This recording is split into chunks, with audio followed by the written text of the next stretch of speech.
Olá, seja muito bem-vindo. Começa agora o JR Entrevista. Hoje nós recebemos aqui no estúdio a presidente da Embrapa, Silvia Masruá. A empresa brasileira de pesquisa agropecuária completou 52 anos em meio a grandes desafios: garantir produtividade no campo, ampliar o uso da tecnologia e, ao mesmo tempo, responder às crescentes pressões ambientais internacionais. Presidente, seja muito bem-vindo aqui ao JR Entrevista. Eu que agradeço, Tiago, pela oportunidade de estar aqui batendo um papo com vocês. Presidente, vamos começar falando sobre o papel da Embrapa, 52 anos de história, no desenvolvimento da agropecuária brasileira. Qual que é o papel? Explica pra gente, por favor. Bem, há 52 anos atrás, o Brasil tinha um desafio que era garantir a segurança alimentar no nosso país. Nós éramos importadores de alimentos. Então, o desafio era como garantir a nossa segurança alimentar, mas, para isso, a gente precisava adaptar as tecnologias do clima temperado para o cinturão tropical, né, para a agricultura tropical. E foi daí que o Brasil teve uma estratégia. Eu acho que, assim, a estratégia do país se baseou em 3 pilares. Primeiro, criar a Embrapa, uma empresa de ciência e tecnologia, então, para desenvolver e adaptar as tecnologias para o nosso tipo de clima e solo.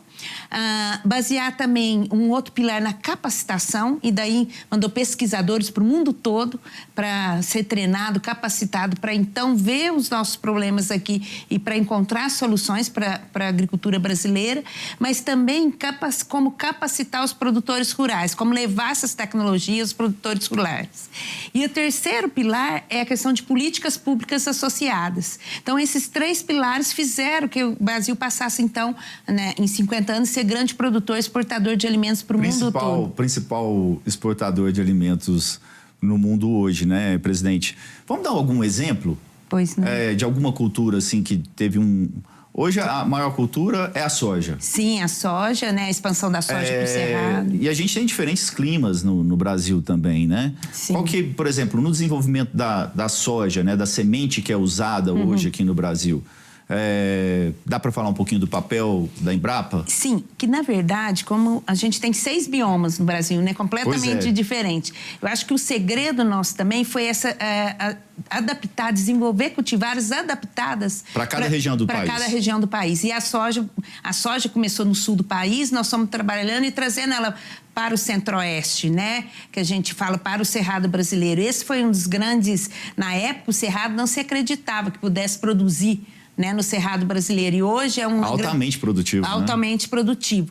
Mas nós tivemos também outras ações para o semiárido brasileiro, né? Nós acabamos de fazer uma visita na Embrapa Semiárido lá em Petrolina, no Pernambuco, e é incrível o testemunho dos produtores rurais falando como a tecnologia, né, a questão da irrigação lá, a tecnologia fruticultura irrigada, como virou um polo produtor e hoje também exportador de frutas, uva, manga, goiaba. Então, essa diversificação, né, que a gente trabalhou no país como todo. A gente falar de sistema agroflorestal no norte do país, né? A gente vê, por exemplo, a produção de açaí, cacau, né? Hoje estamos exportando açaí também. Então, eu acho que essa diversificação também tornou a agricultura brasileira tão protagonista na agricultura mundial. Aí a senhora acabou entrando num assunto que eu gostaria de abordar agora, que é a questão dos pequenos e médios produtores, né? Como que eles têm acesso à inovação, à tecnologia que é desenvolvida pela Embrapa? Então, a Embrapa, ela é uma empresa de ciência, ela gera as tecnologias e a gente tem parceria, né, com os órgãos de extensão rural, seja público ou privado, por exemplo, né, o Senar e outros que levam as tecnologias que são geradas para que sejam validadas pelos produtores rurais, mas também disseminadas, né? Então, os nossos parceiros, seja público ou privado, eles que ajudam a dar escala e levar para os produtores rurais. A gente tem dias de campo também, né? A gente tem plataformas online com cursos também para divulgar nossas tecnologias. Então, hoje, com as parcerias que a gente consegue... Hoje, até as startups são parceiros também da Embrapa, muitas vezes com as tecnologias para chegar no campo, né? E as questões climáticas, né? As mudanças climáticas estão nessas pesquisas de vocês? Com certeza. A gente já trabalha há mais de 15 anos preocupado aí com o impacto das mudanças climáticas. A Embrapa, ela tem trabalho... A Embrapa, quando ela começou, ela trabalhou muito no melhoramento genético, como certo. A gente comentou aqui, né? Na época, o melhoramento genético tradicional. Hoje, a gente já avançou muito na área de biotecnologia, na área de edição gênica, né? Com certeza, o impacto das mudanças climáticas, a gente trabalha desde prospecção de genes resistentes a estresse hídrico. Então, a gente tem na área de biotecnologia de edição gênica, a gente já trabalha com plantas modelos desde 2012. Plantas que suportam mais chuva ou menos chuva, mais sol, menos sol? Isso, analisando, por exemplo, né, as plantas que são mais resistentes no semiárido, no cerrado brasileiro. Então, a partir disso, hoje com a edição gênica, você consegue analisar quais são as características e daí depois você fazer a transformação, seja na soja, no milho, para criar cultivares mais resistentes a estresse hídrico, por exemplo, mas também resistente a doenças. Então, esse é um trabalho que a gente já faz e a gente também já trabalha, pensando nas mudanças climáticas, a Embrapa trabalha desde 2000, na verdade, em 1996, com uma política pública que é o zoneamento agrícola de risco climático. Ele é uma política pública que é baseada em dados, 100 anos de dados climáticos. E a partir desses modelos, a gente gera uma matriz de risco para 44 culturas, soja, milho, mandioca, feijão, para 44 para os 5 mil municípios. Se você plantar aquela cultivar naquele período, naquele local, o seu risco é 20%. Nossa, se você mudar uma semana, seu risco aumenta para 30% ou 40%. E isso subsidia o crédito rural e o seguro rural no país. E é interessante porque esse tipo de política agrícola, a gente começou a acumular dados, informações, né, há muitos anos, e a gente começou também a trabalhar com simulação de cenários futuros. Se aumentar um grau e meio, que já está acontecendo, que a gente previa em 2030, que já está acontecendo. Sério? Agora em 2025. 5 anos antes. 5 anos antes. Qual que é o impacto disso, né, na produção de café? Então, tudo isso a gente já faz também usando esses modelos climáticos. E é interessante que a gente tenha observado que, além da dimensão climática, a gente tem que trabalhar também no ZARC, né, que é esse zoneamento agrícola de risco climático, a gente também tem que observar os níveis de manejo do produtor rural. Então, aquele produtor, né, a gente hoje tem 4 níveis que a gente classifica. Aquele produtor que ainda revolve muito solo, não adota ainda tanta práticas sustentáveis. Tem aqueles que já começaram com consórcio, né, rotação de culturas, ou um sistema de integração lavoura-pecuária, integração lavoura-pecuária-floresta. E a gente observa que aqueles que já estão adotando práticas mais sustentáveis são os produtores que têm mais resiliência, têm uma agricultura mais resiliente às mudanças climáticas. E o que a gente tem observado mais de dificuldades na produção hoje com relação a mudanças climáticas? Mais calor? A gente está num país continental, obviamente deve ter de tudo um pouco, mas o que vocês têm observado mais? Menos chuvas mais intensas num determinado período, mais calor, um pouco mais frio? O que tem atrapalhado mais e o que vocês têm de desafio maior nessa questão? Os eventos extremos que a gente fala, as grandes inundações ou secas severas, né, têm aumentado a frequência. Então, a gente viu no Rio Grande do Sul, no ano passado, né, aquela enchente, já viu uma seca, né? Então, tudo isso, esses dados, informações, eles interferem nessas janelas de plantio. Então, a gente observa um encurtamento das janelas de plantio também, justamente por essas mudanças, essas alterações climáticas. Então, o que a Embrapa vem trabalhando com cultivares mais adaptadas, mas também como estimular essas práticas mais sustentáveis para que o produtor possa resistir, né, ter uma resiliência melhor no seu sistema de produção. Então quer dizer, quem usa ali o sistema silvio-pastoril, né, que é junto com a floresta, ter também a questão dos animais, junto com e outros sistemas, né? A senhora citou os 2 aqui. Por exemplo, integração lavoura-pecuária. E também a floresta com a lavoura. Quer dizer que reduz o impacto das mudanças. Sim, por exemplo, a gente tem um estudo que a Embrapa divulgou no final de 2024, que é bem interessante. Uma unidade nossa em Mato Grosso, né, Embrapa Agro-Silvio-Pastoril. Um estado altamente produtivo. Produtivo. Né? Ela 12 anos acompanhando um sistema, integração lavoura-pecuária-floresta. Por exemplo, você planta soja, depois o milho, ou soja e algodão, né? Depois você entra com uma braquiária, que é uma forrageira, né? Põe um animal para alimentar daquela braquiária e às vezes você tem, então, a floresta, eucalipto, alguma coisa em volta. Então, você começa a atingir vários indicadores de sustentabilidade. Você aproveita matéria orgânica, a questão de bem-estar animal, porque tem sombra para o animal. Você observa dados de ganho de peso, nutricional, vários indicadores. Sustentabilidade ambiental, econômica e social. Mas o interessante é que eles comprovaram, em 12 anos, que o integração lavoura, pecuária, floresta, você consegue estocar 30 quilos de carbono por árvore por ano. Enquanto se naquela mesma área eles fizeram essa validação, você só reflorestar, você estoca 20... monocultura, né? Você estoca 20 quilos de carbono por árvore por ano. Então, é 30... Quantas vezes mais? 30% a mais o sistema integração lavoura, pecuária, floresta. Então, nós temos trabalhado muito também levantando esses dados, né? A importância de você usar práticas mais sustentáveis. E tem alguma parceria de vocês com o IMET? Sim, quando a gente fala que a gente trabalha na simulação aí, né, dos modelos climáticos, do zoneamento agrícola de riscos climáticos, cenários futuros, a gente integra dados de várias fontes e do INEMET é uma das que a gente trabalha. Né? A gente trabalha com o CPTEC, trabalhamos também com a Agência Nacional de Água, várias fontes de dados para a gente poder fazer essas simulações. Tá, e como que está a estrutura da Embrapa hoje? Vocês completaram 52 anos, vocês estão presentes em todos os estados, como que está a estrutura? Então, a Embrapa ela tem 43 centros de pesquisa pelo Brasil todo, né? Então, a gente tem 3 tipos de centros de pesquisa. Por exemplo, a Embrapa Soja em Londrina, a Embrapa Gado de Corte em Campo Grande, Mato Grosso do Sul, que trabalha com uma cadeia produtiva, né? A Embrapa Arroz e Feijão aqui em Goiânia. Aí a gente tem unidades que a gente fala ecorregionais, Embrapa Pantanal, em Corumbá, a Embrapa Cerrados aqui em Brasília, em Planaltina.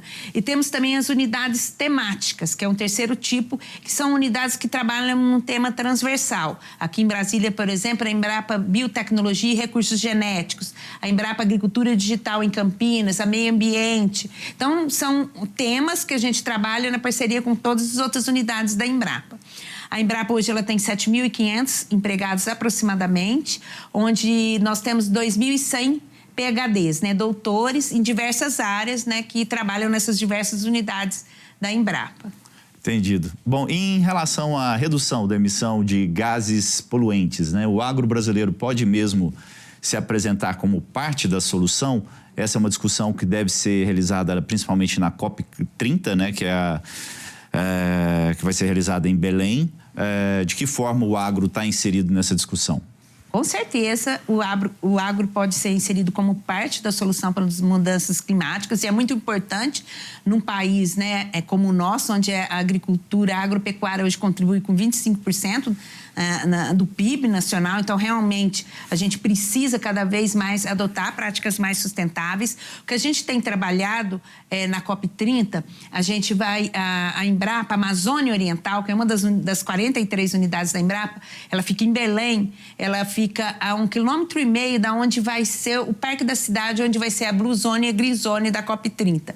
Então, lá nós vamos fazer a Casa da Agropecuária Sustentável, onde nós vamos ter vitrines tecnológicas como essa que eu falei para você, onde vai mostrar uma integração lavoura, pecuária, floresta, onde as comitivas internacionais vão poder ver como que dá para a gente produzir e preservar ao mesmo tempo.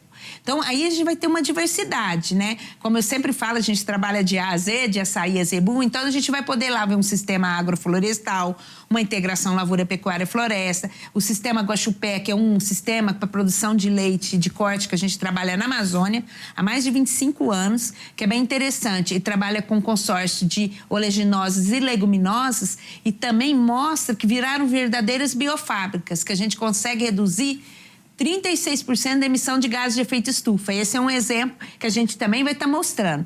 Nós vamos ter um ambiente também com vitrines virtuais, tecnologias, né, mostrando desde a parte de análise de solo. Hoje a Embrapa tem tecnologia que você faz análise não só físico-química do solo, mas também a análise biológica, como se fosse um hemograma do solo. Explica pra gente, por favor, presidente. É como se fosse um hemograma. Então, ele analisa o solo e fala se é saudável, se não é.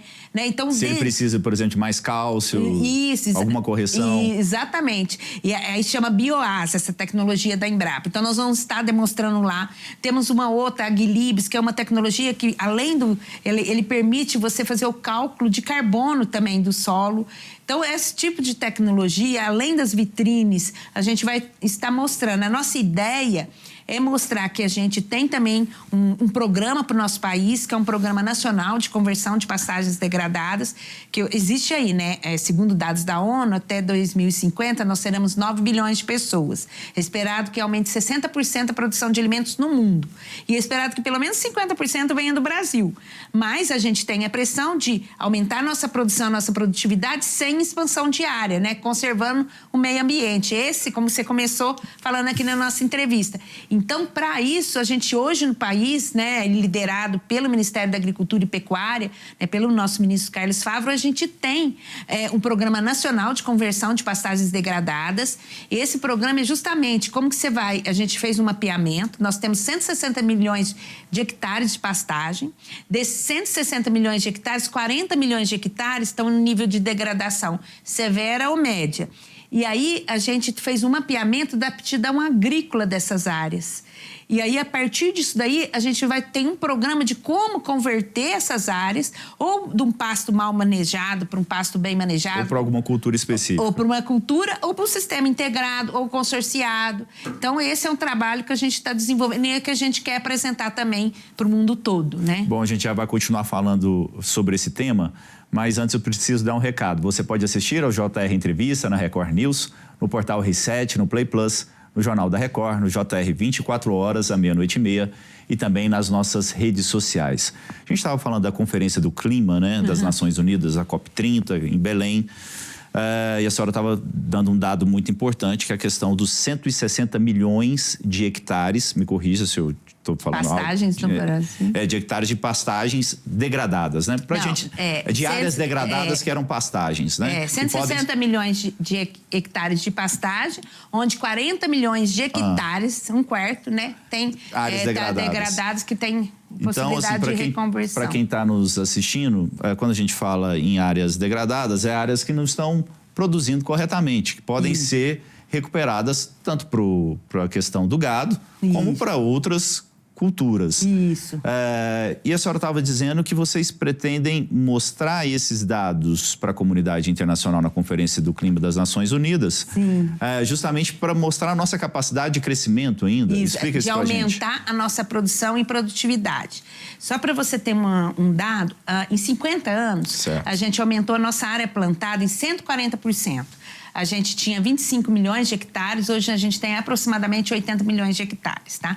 Mas a gente aumentou a nossa produção e produtividade em grãos na área, em 580%. Quase 5 vezes a mais. Por quê? Aquilo que a gente estava comentando. Porque a gente desenvolveu cultivares mais adaptadas para a nossa realidade, de nosso tipo de clima e solo. Então, a cultivar mais adaptada para o sul do país não é a mesma para a produção de soja, não é a mesma que no Centro-Oeste. Então, tudo isso, esse trabalho... E a mesma coisa, quando a gente está falando do semiárido brasileiro, uma cultivar de feijão adaptada para aquela região. Posso usar semente para todo mundo? Isso. Para todo mundo nos entender? Sim, sim. Então, a questão é a semente. Mais adaptada para as condições dos diferentes biomas nossos. E isso, então, melhorou nossa produção e produtividade. Outro ponto que a gente desenvolveu, que a gente já comentou aqui, mas talvez para ficar mais claro, a gente pode... no Brasil, a gente tem 2 a 3 safras na mesma área. Então, a gente, né, como a gente falou, a soja, depois entra com algodão. E era só 2, né? Agora, hoje já tem 3, porque você entra também com a braquiária, você pode... Então, a gente pode também, além de produzir alimentos, também produzir energia hoje. Para chegar a 3 safras numa mesma área, é necessário ter irrigação? Depende do bioma também. Se você for... Tem lugares que conseguem só com clima natural, da região mesmo. Mas na maioria você vai trabalhar com a irrigação. Presidente, e a rastreabilidade da produção de alimentos, né? Tem muitos países importadores que exigem isso, principalmente por conta da produção na região amazônica, né? Como que a Embrapa está atuando nessa questão? É que hoje, cada vez mais, não adianta a gente só falar que é sustentável, a gente tem que trazer indicadores. Então, tem que comprovar ainda. Comprovar. Então, muitas dessas tecnologias que a gente está comentando aqui, a gente tem que trazer os indicadores ambientais, econômicos e sociais. Hoje, no Brasil, a gente está desenvolvendo uma taxonomia de sustentabilidade, né, junto com o Ministério da Fazenda, a Embrapa coordena o trabalho para a agricultura, onde a gente está levantando esses indicadores. Um outro ponto que você comentou muito bem é a rastreabilidade, porque o consumidor atual, ele está muito mais preocupado com nutrição, né, a origem dos alimentos, ele quer mais transparência no processo de produção. Então, muitas vezes a gente fica preocupado com os outros países, mas é o próprio consumidor que está preocupado com essa transparência. Aí que entra a rastreabilidade. Então, cada vez mais nós temos trazido novas tecnologias, seja na área animal ou vegetal, para mostrar. Então, hoje, por exemplo, na área em algodão, por exemplo, você pode, com QR Code numa camiseta, você vê lá o produtor que produziu aquele algodão tal, e até a camiseta que está lá na loja que você comprou. Então, ou um café, um açúcar que você vai comprar no supermercado, hoje você já tem, né, o código de barra lá, e você pode acompanhar e ver todo o sistema de produção. Isso é importante cada vez mais também para exportação, porque os outros países também exigem, né? A pressão também dos consumidores deles, né? Rapidamente, antes da gente terminar o bloco, na questão animal também a rastreabilidade cada dia mais exigida. Mais exigida, a produção de carne, né? E aí, porque no Brasil você tem a cria, recria e engorda que vai para o frigorífico. Então, eles querem a rastreabilidade de todas as etapas do processo, por exemplo. E cada vez mais a gente tem trazido essas novas tecnologias. Tá certo, presidente. Obrigado. A gente vai para um rápido intervalo e na volta a gente continua aqui o bate-papo com a presidente da Embrapa, Silvia Masruá. Estamos de volta com o JR Entrevista. Aqui com a gente a presidente da Embrapa, Silvia Masruá. Bom, vamos falar um pouquinho sobre a questão do uso da inteligência artificial no campo. De que forma que essa tecnologia já tem influenciado a nossa produção, presidente? Sim, nós vamos pensar. Hoje, a gente usa a inteligência artificial, por exemplo, para classificar frutos. Por exemplo, a partir de imagens capturadas por drone, você pode classificar, né, num pomar de maçãs, por exemplo. Hoje você pode usar também num vinhedo, né, na questão da colheita da uva também, para estimar a safra. Né? Já é usada a visão computacional, a inteligência artificial. Você pode usar também, cada vez mais, na questão da pulverização, para você melhorar. Então, você usa drones e algoritmos para otimizar, né, a questão da pulverização. Existem várias aplicações, né, hoje no diagnóstico de doenças, de plantas, às vezes com imagens também, você reconhecer alguns sintomas e quais as medidas de controle que você vai adotar, sistemas de alerta. Né? Quais regiões estão usando mais hoje a gente no país, Hoje a gente tem testes com várias tecnologias. Por exemplo, no sul do país, na área com maçã, né, com uva, a gente tem testes usando, por exemplo, visão computacional, como eu te falei, para estimar safra, para classificação de frutos. Temos também com soja hoje, já usando a inteligência artificial para classificação de grãos também, né? Que antigamente era só no olho, né? Às vezes o produtor falava que o grão dele é tipo A, na hora que ele ia vender, na trade é tipo B. Hoje não, com a inteligência artificial você tem ali a classificação. Então, o uso dessa tecnologia vai ser fundamental nos próximos anos. Sim, porque o que está acontecendo? Hoje nós temos dados e informações. Então, hoje nós conseguimos usar a inteligência artificial. Então, a gente tem dados climáticos, a gente tem imagens de satélite em diferentes resoluções, a gente tem, por exemplo, drones capturando imagens. Então, só por exemplo, a gente falou muito da integração lavoura, pecuária, floresta, ILPF. A gente, por exemplo, hoje tem sistemas de IoT, Internet das Coisas, que é o quê? Você tem sensores no animal que mede os dados fisiológicos do animal. Aí você tem dados de microclima, que vem das estações meteorológicas. Aí eles passam na balança de passagem, que pesa o animal. Quando ele vem e vai se alimentar, você também tem estimativa de biomassa, do que ele vai alimentar, da pastagem. Com essas informações, você pode achar o ponto ótimo de abate. Então, aí, tudo isso tem inteligência artificial por detrás para poder achar esse ponto ótimo de abate, né? E aí dá maior ganho de produção e de produtividade. Presidente, um exemplo. E diante de tantos dados e de tantas pesquisas que vocês fazem, a gente tem aí tecnologias importantes que são desenvolvidas por vocês. E tem a questão da propriedade intelectual, né, dessas tecnologias. De que forma vocês atuam para proteger essa propriedade intelectual, então, que é um desafio, né, acredito. A gente tem muita tecnologia que a gente desenvolve, a gente tem a propriedade intelectual, a gente registra no NPI, no Instituto Nacional de Pesquisa Industrial, de Propriedade Industrial. Então, lá que a gente registra quando a gente tem uma cultivar ou uma semente, como você falou, ou uma tecnologia, pode ser um software, pode ser uma cultivar, uma prática de manejo. Dependendo, você vai registrar isso e ter a propriedade intelectual. O que ocorre é o seguinte, hoje, na parceria público-privada, você pode trabalhar num modelo que você desenvolve, depois um parceiro privado, você licencia a tecnologia para colocar no mercado, ou você pode trabalhar também no co-desenvolvimento numa parceria público-privada. Então, hoje, a gente está falando muito aqui do impacto das mudanças climáticas, de carbono, de emissão de gases. A Embrapa hoje, por exemplo, ela desenvolveu uma calculadora para calcular a pegada de carbono, modelo de análise de ciclo de vida, que analisa todas as etapas, desde a pré-produção, na produção, até depois da porteira, até chegar... Né, Fala no caso da produção de carne. De carne, por exemplo. Aí você faz o cálculo da pegada de carbono em cada etapa. Né?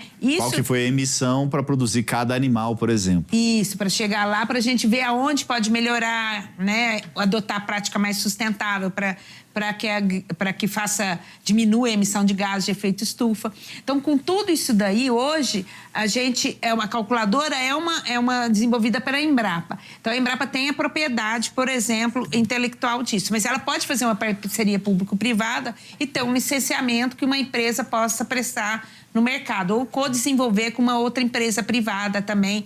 A Embrapa tem um modelo, que é o mesmo modelo da NASA, nos projetos para desenvolver pesquisa, que é de 1 a 9.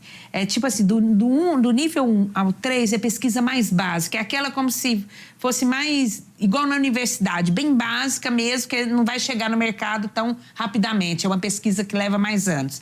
Do número 4 ao 6, que a gente fala em desenvolvimento, é um protótipo, que aí você pode achar um parceiro privado para você pôr no mercado. E do 7 ao 9 é aquelas tecnologias que já vão para mercado mesmo e dá escala. E aí, cada uma dessas tecnologias, a gente tem um modelo para desenvolver na parceria público-privada para a gente... A Embrapa recebe royalties, né, de tecnologia, que ajuda também, retroalimenta, né, o processo... De novas pesquisas. De novas pesquisas, isso. Presidente, e quais são as principais pesquisas da Embrapa hoje que podem mudar a forma como produzimos ou consumimos os alimentos? Então, assim, é uma variedade muito grande. Claro. A gente falou aqui das cultivares mais resilientes, né? Eu acho que esse é aí é uma variedade muito grande. Mas a gente hoje está numa linha também muito da questão da produção de bioinsumos, de produtos de base biológica. Então, a Embrapa, né, já desenvolveu muitos anos atrás a fixação biológica de nitrogênio.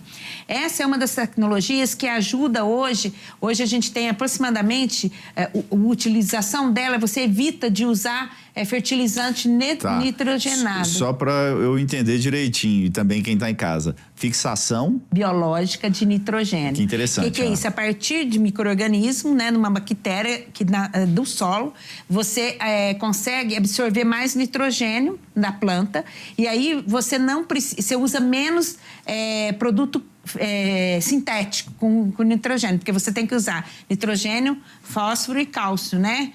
Então, você usa menos o nitrogênio, menos fertilizantes, vamos dizer assim. Você usa mais produtos de base biológica, né? Esse é um exemplo. A gente tem outros exemplos. E aí o resultado... Aí o resultado de economia, custo de produção, de um sistema de produção mais sustentável, porque você vai usar menos produto do alimento químico, também, né? Qualidade do produto, tudo. Então, assim, essa é uma linha, né? Aí tem os biofertilizantes. Por exemplo, tem um produto que a Embrapa desenvolveu, o Auras, que é a partir de uma bactéria do mandacaru. analisando também, usando a biotecnologia, analisando e depois fazendo uma validação no milho e na soja, né? Ele mostra como que uma soja pode ser mais resistente a estresse hídrico. Ele pegou, identificou a bactéria que faz o mandacaru lá no Caatinga ser mais resistente e transportou isso para o milho e para a soja. Então, adaptou a tecnologia para isso, e aí você vê uma diferença quando você analisa do crescimento da raiz, que consegue ser maior e aí absorve mais água, né, que subterrânea e tal. Então, isso tudo são tecnologias que a Embrapa vem desenvolvendo. Um outro exemplo que a gente poderia dar aqui para você é essa questão da integração lavoura, pecuária, floresta. É algo... Hoje nós temos 18 milhões de hectares no nosso país. A nossa meta é chegar a 30 milhões de hectares, pelo menos, né? Quando? Até 2030 é a nossa meta, com 30 milhões de hectares, incentivando os produtores, tanto pecuaristas quanto agricultores, a usar o sistema de integração por essas informações que a gente passou aqui, né? Que é um sistema mais sustentável, né? Hoje nós temos, né, a gente está falando aqui de inteligência artificial no campo, mas hoje nós temos muito dados e informações também de várias pesquisas da Embrapa. Então, a gente está trabalhando, por exemplo, com a descarbonização da agricultura. Então, criando protocolos, por exemplo, para desenvolver uma soja de baixo carbono, uma carne de baixo carbono. Então, isso a partir do sistema de produção que a gente tem em 50 anos, qual que é o mais adequado, né? É um modelo também que a gente está criando, que é uma plataforma Integra Carbono, que junta essas informações. E aí tem novas tecnologias coisas, na área, né, de automação, de agricultura de precisão e digital, usando a inteligência artificial, a gente falou aqui no campo, mas a gente também está usando para subsidiar políticas públicas. Então, assim, é uma infinidade de possibilidades para cada vez mais temos uma agricultura mais sustentável e resiliente a mudanças climáticas. Ou seja, é um admirável mundo de pesquisas da Embrapa, presidente. Hoje a gente recebeu aqui no JR Entrevista a presidente da Embrapa, Silvia Masruá. Muito obrigado pela sua presença. Eu que agradeço, Tiago, mais uma vez pela oportunidade. Bom, lembrando que você pode assistir ao programa na Record News, no portal R7, no Play Plus, no Jornal da Record, no JR 24 horas, à meia-noite e meia, e também nas nossas redes sociais. Até logo e até a próxima. Tchau, tchau.